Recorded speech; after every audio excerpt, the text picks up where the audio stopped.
and budget out whatever cash you're gonna have on hand available. So that way, you already have cash for additional tips for anything from the port tips for the crew that handles your luggage, or tips for any kind of shuttle transportation, things of that nature, and additional tips for the staff that's on the cruise ships, because they do such a good job that we're always just wanting to be generous in that regard, as far as providing extra tips when possible. So I would say as part of your budget, you want to make sure that you have a good understanding of how much cash you're going to want to bring as well. Not you don't want to bring too much, but enough to be able to cover any tips that you may want to provide. And if you're going to be doing any excursions as well, I recommend go ahead and booking that as well. Soon as you book your cruise, there's usually you can go ahead and book excursions. So you can go ahead and book that and get that out the way instead of waiting until you get on board to book it. Yeah, that's a big one. You also get discounts doing it that way as well. Right. Okay. Yeah, because it's guaranteed money that it's already a spot that's filled. They don't have to worry about it later and whatnot. Now, you did bring up gratuities and tips and whatnot. When you're tipping these folks, what is like what's a good general practice for tipping someone? Like your bartender, your waiter, the person, like you said, that handles your bags and whatnot. Like a small scale, on average, what would you tip them? It varies dramatically, and the reason why I say that, and not to dance around the question, but with a cruise in particular, it's a little tricky because your general gratuities are already taken out. So whatever you're providing is considered to be extra. Okay. So I would say it would really just depend on your personal budget. Like for us in general, there isn't like a percentage I could provide for you in that regard. If it was like a tip for, without it being extra, and it's like your standard deduction for what would you take out for or a gratuity, that would be one thing. But for this in particular, it's more so if the person goes above and beyond, and you may want to leave an extra $5 or $10 or something to that effect. Okay, I did the same thing for the housework people, because they clean up real quick and they're constantly gone.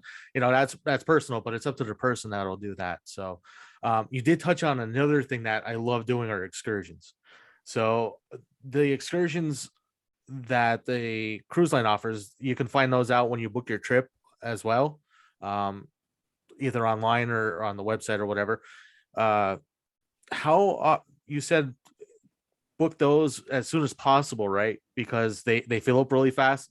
What would be the best or ideal thing to book the excursion with? Would it be like your bank card, would a Visa card, with cash, check, COD, blood? Which one works best? Some people do want blood, so I'm not gonna lie. I would say your card, your debit, credit card, if you have, usually when you book your cruise, however you're paying to book your cruise, you can go ahead and add your excursions on while you're booking. So Okay. I would say your card. Yeah, and I think we're leaving it general card because it is a polarizing topic, right? So which one is better to use there for that kind of a thing? A debit card, credit card. Like with credit card, you do get the extra protection as far as like if there's any kind of issues, you have better service with the credit card versus the debit card in most situations. But some people prefer not to use credit cards and they rather use the debit card only. So that's why we typically just leave it general, whatever card you prefer to use. But there are advantages and disadvantages to either or. Okay. All right. Let's get off of cruises for a little bit. We have so much more to go through. We'll definitely circle back on some of these more pressing topics, because they actually are touched on other parts of the agenda that we already were planning on talking about. So when you do your excursion, like when you went to the Cozumel, so when you went off the ship and whatnot, did you get a chance to do what you want, or was it already structured for you? So it was already structured. Okay. So we booked the tour. It was an excursion tour package. So we got to tour Cozumel, and we got to go by the beach and do some shopping. It's pretty much a shopping and beach tour, and a tour of Cozumel that we did. So that one was pretty much structured. Okay. Okay. All right. So that would, and you know, you can always stack on top of your excursions. We can always do, you can always what's the cancellation policy? Does that differ from company to company or travel agency to travel agency? If something does come up, is that something that you would actually get your money back, or partial of your money back? So it does differ, depending on what you booked and you know, what operator you went with. So, but usually you can get your money back. It's fully refundable as far as excursions go. I think it's 24 hours in advance to be able to cancel and get a refund. So it's pretty much leeway with excursions and tours. All right, that's great. So now we're going, you know, the hardest part is actually that we talked about a cruise and whatnot, but how does what is used to determine where to go on vacation? Like, where is the best knowledge to find out where I want to go, what I want to do, especially for the people that have no idea what they want to do, or they've been to some place but they want to try something different. What do you recommend to those clients or friends of yours? So I would just start by asking them questions. Okay. Asking them, you know, get a list of places they already been to, what type of things they like to do, or what type of activities they like to do when they're on vacation. Do they want to relax, go somewhere where it's relaxing, where it's a lot to do? So just kind of asking questions to see and get an idea of, you know, where they would like to go. We kind of chuckled at the beginning of that response because that's probably 70% of customers don't know what to do. Right. I'm definitely one of them. Unless I have something specific I want to go and do, I'm guilty of that myself. It's like, where do you want to go on vacation? No idea, but pick somewhere. Yes, it's one of those types. I have clients just tell me, I just want to go somewhere a couple of days. Just find me somewhere, anywhere. Well, with those, as well as that comes into transportation. How are, you know, what is the best way to get to point A to point B? And a lot of that depends on what your destination. So we have, you know, cars, we have planes, we have trains, which was a really good movie. You know, we got subways, we got everything else. So how does one budget for that type of travel? Is that like a way before beginning question, or is that a question that happens after you decide where you're going?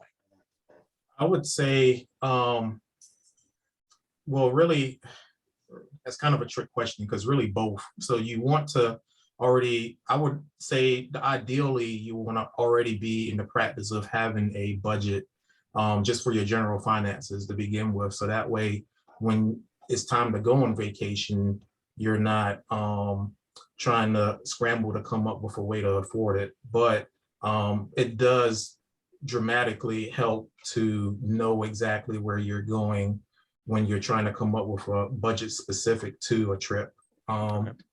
So yeah, I would definitely, you know, I think Sade mentioned earlier, you know, if you can do 6 months in advance, that's wonderful. I know that's not majority of people. We like to plan way ahead, but you know, a lot of people are more, you know, on the spur of the moment, last minute kind of a deal. So, but if the further ahead you can without going over 6 months, the better. But definitely, once you know exactly where you want to go, and then it's time, to do the research on, okay, well, what excursions you want to do, what restaurants you want to go to, and just kind of gather estimates on how much money it would take to accomplish that. And then are you going to have to compromise in certain areas? Are you going to have to, stay maybe a day less than what you wanted to? Or are you going to sacrifice something else to accommodate for, the budget for the trip? So it's just, once you know exactly what you want to do, it makes it a lot better. Okay. And speaking of travel, and for the last couple of years, we've had so many travel restrictions and everything that's going on with masks and testing and quarantining and whatnot. How I have some good news on that. I don't know if you've seen this yet or not, but 8 airlines just dropped their mandatory masks requirements. And those airlines are Alaska, American, Delta, Frontier, JetBlue, Southwest, Spirit, and United.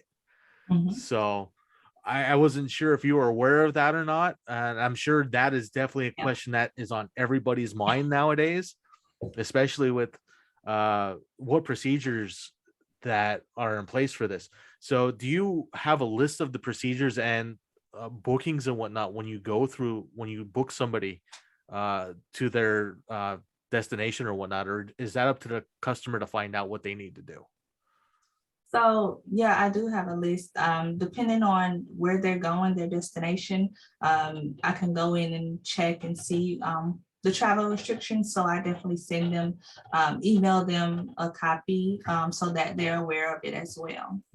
Okay, that's wonderful. So with that said, how in your personal professional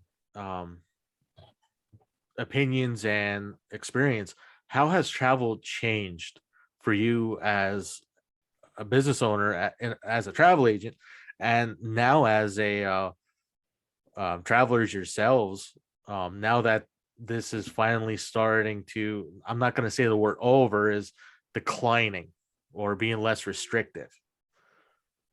Well, we definitely see the difference as far as the amount of people that are traveling this year alone. Everyone, spring break, for example, it's been a lot of traffic as far as like, people comparatively to say like the last couple of years have, just booking trips or finding information on trips or getting quotes, like just the numbers are going up. So that's a good sign for the travel industry. That and the fact that, numbers around the pandemic are positive as far as, going in the right direction. So less restrictions, less excuses for people to not travel. Right. So yeah, it's been positive overall this year as far as, the travel industry in the business as a whole. That being said, stuff is expensive right now. As far as, the air that I'm sure everyone's seen, plane tickets right now, and then and then just the companies in general are trying to recoup, money that was lost the last couple of years or so. So it doesn't seem to be at the point where it's like deterring a lot of people because people are still booking. So but that's just something to be aware of as well. Like this year, things have been a little more pricey. And that's just because we believe that, companies are trying to recoup. Yeah, I am definitely one for that because I have a few trips coming up myself. I have seen definitely how much things have increased, and I've also seen how much more traffic there are in airports and in airplanes and rental cars, taxis. People are out. People are tired of being, caged in their homes and whatnot. And now they're just breaking free. I was one, but I actually traveled during the whole thing that's been going on. I was very fortunate to actually still see parts of the country. But however, pleasure travel is I definitely feel that in my wallet. My credit cards definitely see that as well. So Yeah. now from that, we can actually go into, like you were saying before, the budgeting aspect of it. What for we'll go with the average, actually not even average anymore, is the family of 4 or 5 people. You were just at Disney World. Okay. We'll use Disney World as an example because I know a lot of kids out there want to go. A lot of adults want to go because 1, they either been there and want to go back, or 2, they've never been there. How do you budget for a trip like that? What kind of questions do you ask to get the actual right things? Because you want to go down there and you want to do everything. Well, it helps to talk to someone that has the Disney experience, because there's a lot of, let's just say that the mouse has a lot of hidden cost behind the whole operation that he has going on there. So I would say, talk to someone that has that experience to be able to guide you in the right direction as far as, hey, if you get this certain kind of pass, you still have to pay for parking, which is $25 a day, I believe. If you go to SeaWorld, it's like $40 a day. Wow. Christmas time, it was almost $50 a day. I'm not gonna lie. It fluctuates. It fluctuates. Yeah. It just depends on, Yeah. the time or the season or whatever. And not only that, but, things like, if you get like a specific kind of pass, that lets you on rides at a certain time, you have to be aware of the fact that if you buy that pass that gets you on the rides at a shorter time, then you still have to book your time for getting on those rides. So it's not a matter of you buy the pass and you automatically get to skip the line. No, you still have to go into the Disney app and then book a certain time to get on said ride. So there's just a lot of things you have to be aware of. That's one thing when I was down at Disney for Christmas, I will say without a doubt, it's like, I will talk about that. That is their genius pass that they started putting out. I am not a fan of it because once I paid for it, I looked in the app itself and there was nothing available. Yeah, Absolutely nothing available to use it. I'm like, it's going like that. It's gone. That was $69 for that app to do that per person. Right. And it was gone. I'm like, not only that, but there's also specific areas in each of the parks that the Genie Pass doesn't apply to. So you have to buy a whole separate pass for those rides. Yes. Like the Rise of the Resistance was not one of them. Yeah. Ratatouille was not one of them. Right. There's a couple. Yeah, you actually have to look in there and see it. It's I'll agree with that. That's a huge hidden fee and whatnot. Especially that was one. The Park Hopper Pass is another one. Because if you do Park Hopper, which the Park Hopper means you can take from one park to another park to the other park. So you can actually do all 3 parks in one day. Right. Why you would do that is completely insane. I know. Right. By the time you get to the ride, you're being that for an hour and then going back out 2 miles, back out to the gate, and then that's just crazy, man. R.I.P. Yes. So definitely we have, definitely have to consider and see how many parks they want to go to, how many passes, how many days they want to visit, and if they want to park hop. So just have to ask them those questions and see what all do they want to see, how many parks they want to visit. That's going to play a factor as well into the price. And then there's also, ways you can, save too. So that's just another thing that comes down to someone who has that Disney experience can, kind of help out with that as well. Even going back to not only with Disney, but going back to cruises as well, there's ways you can save money there as well. Say like if it's, the person's anniversary, for example, right? So you can probably speak more to that. Right, so definitely want to let, like if you're going on a cruise or just anywhere, let them know if you're celebrating something special, because some suppliers, hotels and resorts or cruise ships, they do offer discounts or even have a special package for you or a gift or a discount that they'll leave for you. So when we went on a cruise for our anniversary, they gave us $50 off for the spa. So definitely it's a good idea to let them know if you're celebrating something special. Yeah, I'll definitely consider that next time I'm going. It's my birthday. I'm just gonna go with that. It's see what happens. So let's see here. We talked about some of the restrictions that we have. We talked about a little bit of budgeting. So I want to get into more of that in the second part of the segment. Also overspend. We're going to talk about some overspending issues. You know, we did talk about a couple of the hidden costs, especially with the mouse, and also one with cruises is that soda is not included in your beverage package. Right. So FYI, found out the hard way. Yeah. Or bottled water.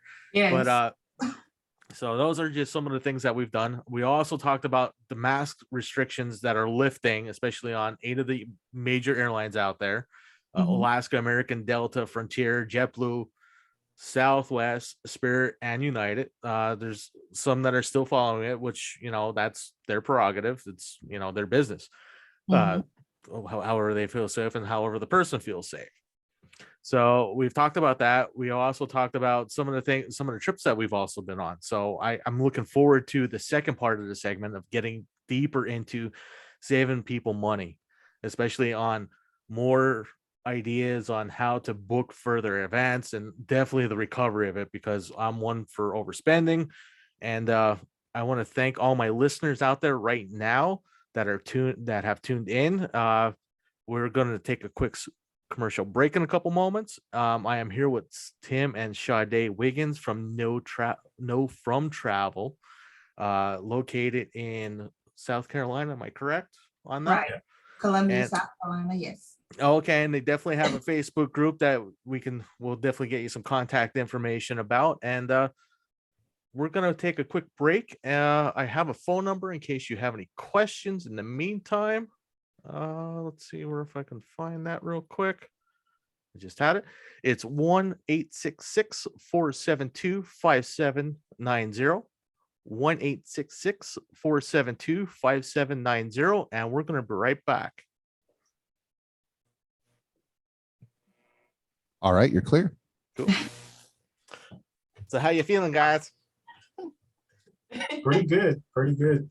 Pretty Yeah. good. Okay. Pretty good. Not so bad. Not so bad. Okay. It's fun. Exactly. You're talking about your livelihood here now. Let's get into more of the I know I went off topic a little bit, but that seems where the conversation was going. That was fine. Okay. Cruises is my favorite subject to talk about because I love the cruise anyway. Yeah. You married Greg Bennett. Yeah, Greg. Shout out to Greg. Yep. Oh, Cruise Godfather. what's that? I said the Cruise Godfather. Yeah. Big Daddy Cruise right there. Yeah, we'll get that. We'll go with that. Get some of this stuff in there. Awesome. All right, we got about 30 seconds. Cool.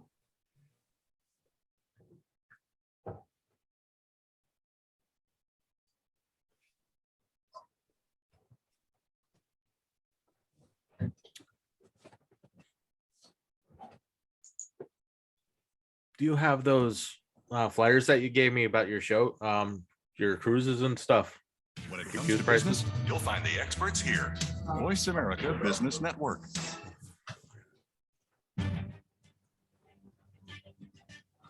Yeah. You're listening to Making More Money for You with Magnus Carter. If you have any questions for Magnus or his guests, join us on the show at 866-472-5789. That's 866-472-5789. Now back to the show. Here is Magnus Carter. Hi, everybody. Welcome back. I'm Magnus Carter. You are on the Making More Money for You show. We are talking about vacations, how to plan them, how to recover from them, hopefully make a little bit more money when you get back from one. And with me, I have Sade and Tim Wiggins from KNOWfromtravel. I do have the contact number if you have any questions for our lovely guests or myself. That is 1-866-472-5789. That's 1-866-472-5789. We covered quite a bit of topics before the break. We did some cruising. We done some restriction relief on travel restrictions. We've also covered some excursion things, how to actually make planning a little bit easier. And right now, let's talk about some a way to actually let's see here. Recover from overspending on a vacation. I am known for it. I'm sure quite a bit out there are known for it as well. You get on vacation, you get on that mode, you get your credit card out, you actually just say, I gotta have that because you're like a big kid at a candy store right now, and you go and buy it. And before you know it, you get done from vacation, then you see your credit card bill. So Tim and Sade, what are some of the things we can actually do to limit ourselves from that type of behavior on vacation? Listen, folks, it happens to everyone. It happened to us. The mouse got us this time, all right? We spent a little more than what we wanted to, okay? It happens. But, there's ways you can prevent that. And then if it does happen, there's ways you can recover from that as well. So it all goes back to what we were talking about earlier, budget, right? So you want to have a defined number, and although we sometimes go a little bit over that number, you want to have the number. Having the number is 90% of the work, right? So if you have a defined budget, we use a zero-based budget, right? So that means that, we have a set dollar amount, and then we say, okay, this amount of money is allocated for this amount of money is allocated for that. And then at the end of the day, every single dollar in your budget should be assigned to something, right? So once you have that, then, you have at least a starting point, versus if you don't budget at all and it's just a free for all, then you're just going to be charging your credit card like crazy without any control, because you don't have any kind of strategy whatsoever. So if you have a strategy, then it kind of helps with, going over, whatever number you set. So I guess another thing that you can do is just learn to tell yourself no, which is hard. But there were a few times where, I had to use restraint, because, you want to get everyone a gift, right? You want to get souvenirs for everyone, and you can do that, but you don't have to break the bank trying to, get souvenirs for grandma and auntie and everyone else, right? So the way we do it a lot is because since we're traveling more often now, we'll split it up. So like last time, both of our mothers got something, and grandmother. This time, someone else got something. So you don't have to get everyone something every trip, kind of a thing. And also just watch your spending. With a big one is food, I noticed. So it's love food. Yeah, it's easy. It. Yeah, me too. But it's easy to overspend when eating. So just be mindful of that. There's ways you can, save money. You can eat somewhere nice, some days, but you don't have to eat somewhere like super expensive every single day. So that kind of a thing.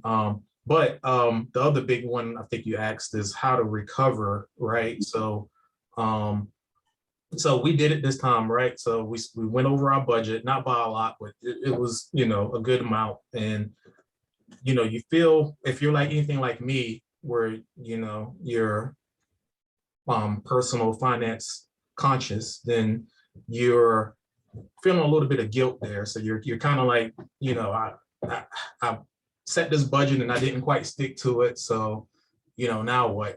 The only thing you want to do is just make sure that you don't dwell in that. So you don't want to like keep overspending or keep, going down that path because you got a little dirty with the mouse. You know what I mean? Like the mouse took your card out your hand and started swiping it for you, that kind of a thing. So You feel like you got robbed. right. So I already got robbed. I'm already over budget. I might as well keep spending, elsewhere, right? Well, no, that's not the right attitude to have. Same thing with like, I guess it can be compared to someone that's on a fitness plan or a diet plan and they overate one day, and it's easy to get the mindset of, well, I already overate, so this week's kind of a bust, so I can just keep going down the path of overeating the rest of this week. Well, no, I mean, it's gonna not only take you longer to recover from that, but you're just gonna feel worse overall. So it's just whenever you do have a bad day financially, as far as like overspending while on a trip, the biggest piece of advice I can give is just, all right, just chalk it up to that day is a loss, but tomorrow's a new day. And you don't have to keep going down that same path. You can just get back on track and keep, doing what you've been doing and stick to the plan. Now, I have a question about the budgeting for you too. Now, do you have 3 different budgets for when you travel? A family budget and each a personal budget, or do you have just one big budget? So for us personally, we use one budget. So Budget. Okay. it's a month to month kind of a budget. So like we'll sit down, we try to do it at least twice a week, but once every 2 weeks, but we'll get together as a family and we'll say, all right, this is everything that we're doing in the next 2 weeks, right? So we want to make sure that the budget that we have covers everything. And then if there's a trip involved, then we want to make sure that the money is, going to be in the bank account when we said it was going to be, especially if we're using a credit card. So that way we can have the money to pay it off immediately and don't have to like carry over a balance or whatnot. But there's no different from if there is a month where we're not going anywhere. It's still the same budget. It's just the budget for that week or month would have a line item for travel in that instance. Okay. Now, I have a question, and I don't even know if these things are real anymore. I'm going to really date myself, especially when banks used to offer these. Our vacation clubs, are those things still relevant nowadays? I know somebody out there may have one like from like 1984 and they're calling for it to have come back, but are those still a viable option anymore? Yeah, I mean, that's another polarizing thing too. It's like some people swear by them, some people think that, they're really bad. So, but yeah, that is still a thing. Wow. Okay. Yeah, it's not something that we particularly, specialize in or knowing, or experts at, but we do recognize that they are still out there. Okay. All right. So that's still an option for all of us 80 babies and 70s. We can still go to the bank and put money away for a vacation club instead of using a credit card. That's wow. I didn't expect that to actually be still in existence. Yeah, So, I don't know if they're still called vacation clubs or not, but the concept is still there. the concept is okay. Yeah. Okay. That'll actually go into now. Okay, we covered not being guilty we definitely talked about not being guilty about it, but how do you guys feel when you actually buy something that you have actually seen and only seen on the internet and actually you can have it in your hand at the moment? Is it one of those things where you want to buy it right then and there? Or is it like, well, I've wanted this for so long and I look at it and it looked better on the picture type of thing going on? Or is it a mixture of it depending on what the object is? I know that's definitely a factor of it, but do you buy the item or do you put it back on the shelf and let someone else buy it? So that comes down to the person. Me personally, I can emotionally detach myself from something like that. So if I see it and it's not what I thought it was, Yeah. I just cut my losses, and I'm like, nope, not doing it. Same here, yeah. Okay. Okay. Now when we're in the recovery phase, all right, we did the budgeting. Now it's time to go have fun. We're at our vacation spot. We're having fun. We actually didn't do too bad on the budget. We didn't, completely gone dry on money and whatnot. When you come back from a trip with money, what do you end up doing with the money? Should you have some left? What do you personally do? Do you put that towards your next trip, or do you actually just put that in and pay a bill and it gets lost back in the shuffle? Yeah, I mean, we personally, well, it depends on what's going on that month, right? So if there's, say, like a bill that we hadn't paid yet, we'll go ahead and put that towards the bill. Say if someone had debt, they could, use that money towards their debt, which you probably shouldn't be going on vacation if you got a lot of debt, but that's another topic. But if you it's say like if you want to use that, if you don't have any immediate use for that money and you want to go ahead and put it in an account for your next trip, which is what we do most of the time, then we'll go ahead and roll that over to our next trip. Which for us personally, which we did that for the cruise. So we had some money left over on the cruise that we used for Disney. One thing we talked about that. I know we talked about before. We're going to bring the audience in on this, on a little secret that I like to do, and I know you guys like to do, is I like to make sure all my bills are paid for the month before going on vacation. A lot of people is like, okay, it's due at the end of the month, I'm not going to pay it till I get back. But I am one to personally go out and find my bills for that month, because I still have them sent to me in mail in physical form, so I know I have to do it. That's how retentive I am about paying bills on time anymore, is I make sure they come in the mail, and then when I get them, I actually pay them, and then personally I feel better, so in case I do overspend, it's not so bad, and I don't have to come back and wonder where I'm paying for a bill. You guys can definitely agree. And do you tell that with your clients as well, when they do come out and ask questions of budgeting or where they want to go on vacation? If the topic comes up, definitely. Yes. So it's a slippery slope when you're in business. You don't want to be the person that offers advice when not asked, right? But right. If the topic comes up and you open that door, then yeah, we're gonna, definitely give you some solid advice on, making sure that you have everything accounted for before you leave, so that way there's no bitter taste in your mouth when you get back, or any surprises. Right. Okay. Yeah, that's one major thing that I love to do. And I tell my friends what I do before that, and they look at me like I'm weird. I'm like, you pay your bills what? I'm like, yeah, I pay them before they're due, or even the month before for the next month. So I don't have to worry about it. It's one less thing. It's like, okay, it's paid. Now I have more money that I can budget for the trip. So, which leaves me to, I know you have a lot of horror stories of people that book trips on themselves. And I know you've saved a lot of people a lot of money and whatnot. So what are some of the pros? What are some of the cons of using a travel agency that you found as you became travel agents yourselves? So definitely one of the pros is we definitely save you time, because it takes a lot of time to plan a vacation, especially, if you don't know where you want to go, doing a lot of research about these, about different destinations and resorts and hotels, reading reviews. So that definitely takes a lot of work. So we save you time. We do all that for you. We have the knowledge and the expertise about the different destinations and different suppliers that we work with and have relationships with, so we know who to book with and who to work with and what hotels are good. So those are some pros.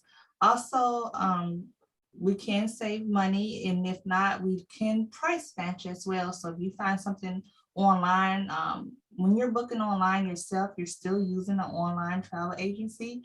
It's just the internet is doing it for you versus having a live agent. So when you're booking online, sometimes you're not reading the terms and condition and all the fine print. Sometimes you just skip over that. So, we as agents, we're there to tell you all the terms and conditions, the red tapes, give you all the rundown of everything. So you won't be surprised when you get there, like as we mentioned earlier about hidden fees or just things in general about parking and resort fees. We tell you all of that up front. And also, if something goes wrong on vacation, instead of calling and being on hold, trying to get to the right department, the right person, standing in long lines at airports to book your next flight, we're there and we can handle all of that. So we're there 24/7 from beginning to end. Before your trip starts, way after your trip starts, we're there to help you if anything goes wrong, any surprises. We're there. So we're there to tell you the value versus the price and give you the rundown of everything.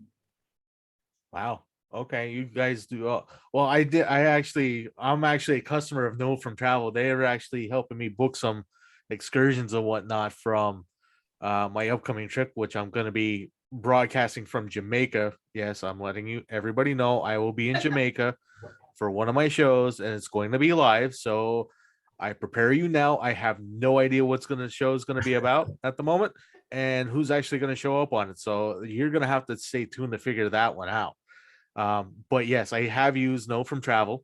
The excursion, they did price match for me because I did actually find one.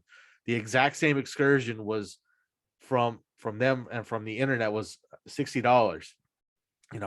Once you start adding things like that up, those little fees and whatnot, you price match, and I wanted that peace of mind. I don't want to be in lines. I've dealt with that so many times throughout my travel days of work. And I have found out that a good travel agent will be there, like you were saying, from beginning to end. And I look forward to actually using that and letting you guys know how it actually went. So, and that's got to be one of the best things or qualities about being a travel agent. You can actually tell people where you've been and show them pictures. Am I right? Right. Yeah, absolutely. Yes. It always So- helps. Mhm. So even you can actually attest, firsthand. It's like, okay, well, we try this restaurants, try that. This paycheck, this is a little bit more money, but you're not getting as much. So have you noticed that the people that you've contacted with, you were getting more, actually a better response since you actually been on the trips than actually just reading them from a book? Yes. Mhm. Okay. What when you were on vacation and whatnot, back at the in Florida, we'll go down to the Florida Keys. Out of all those things, even though you're a travel agent, were there unexpected items that had to be paid for, or unexpected issues that came up that you had to accommodate for? And how did you actually get through it? Um, Issues. I'm trying to think of any issues. They were unexpected cost. Okay. I mean, Carnival makes it very convincing to get you to buy the pictures that they take of you. Yes. I am not for and pro or against Carnival pictures. Yes. So I don't know if that counts as So, an issue, yeah. but it was. Well, that was an unexpected cost. Yeah. But that's an unexpected cost that, Yeah. at the end of the day, you're going to have to see that on your bill. Mhm. And then, of course, Sade, you're huge in the cruise world, is you get that itemized bill at the end when you check out. Am I right? Yes. You do. So you're going to be like, okay, I did okay, or oh my goodness, I gotta eat cereal for the next 2 months. Yes. So Mm. now, when you put that you do have to have a credit card on file for them to have surcharges and whatnot for that on. That's like one of the best things to do, and hotels and whatnot do that too for direct deposits and the security deposits and whatnot. Have you found? Oh, honestly, we're almost out of time, guys. We're gonna have to continue this later. Honestly, if you guys can share your contact information, how we can get a hold of you guys. Okay. All right. Because I know you guys have actually some show promotions that you are offering on the show here that you have sent me and that I can read if you don't have them handy, of some of the for my listeners and whatnot, our listeners right now, to actually come to you with these show prices, if I'm Yeah. correct. Yes. Okay. So you want to go ahead and read them, or you want me? Yeah, I can do it, or you can do it. If you have them listed right there, we can go over them, and then we can also do the contact information. I can wrap up the show. Okay. So my contact information, my cell phone number is 803-807-2752. Our email is knowfromtravel@gmail.com. We're also on Facebook and Instagram, Know From Travel. And we also have a Facebook group, the Travelers Club 101. Okay. Question for you, Sade. Is that NO travel or is that KNOW? So it's no KNOW from FROM travel TRAVEL. Okay, And that's awesome. Facebook and Instagram. Okay, so we can definitely hit you up on Facebook. We have your email, we have your contact information, and I have a flyer right here that I'm going to post up later on Twitter and all the social medias that Tim and Sade actually forwarded to me that I can read on the show, so you can get a discounted rate on a Labor Day cruise that's coming up. It's leaving it's for Nassau and Half Moon Key. Deposit is $50 per person. Monthly payments are until June 15th, 2022. The cabins range from interior, $486 per person.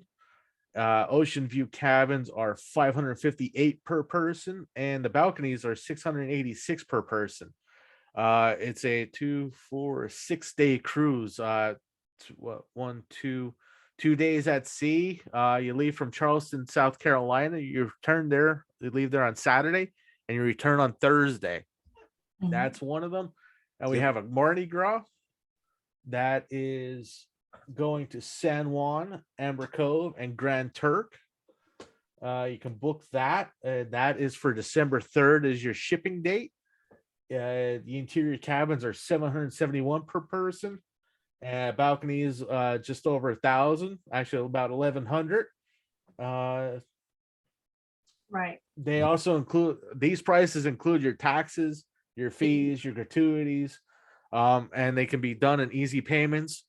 To get this information or more of this information, if you're interested in it, definitely hit Know From Travel. Mention the Making More Money for You show, and they will hook you up on that. That is the lovely show specials that we have from our guests. And honestly, traveling, I love travel. I can't wait to travel. I'm looking forward to it. You know, a couple months here and there, it's not, it seems like a lifetime to you guys are ready to go on it. Not gonna lie. I thank you for having the time to actually come out here out of your busy work schedules to discuss some of the ways that travel has shanghaied us, robbed us of time and money, and also that there's actually people out there that will help you and can help you and save time, money, and have one of the best experiences that you can have. Next week, I have a special guest that's very dear to me. We are actually going to talk about how to make your home make money for you. It's going to be interesting with or without you being there as well. So if you guys are interested in how your house can actually make you money while you're paying the bills and paying the mortgage and whatnot, tune in next week while I have a very special guest, Cody Smith, on with me. So please be safe out there. Enjoy this. And when you are on vacation, enjoy the time that you're away and put the phones away, because the time you have there, it doesn't last forever. And be mindful of when you come back. This is Magnus Carter, my guests Sade and Tim Wiggins. Thank you for being here, and have a great week, guys. Everyone else. All right, you're clear. Awesome. Cool.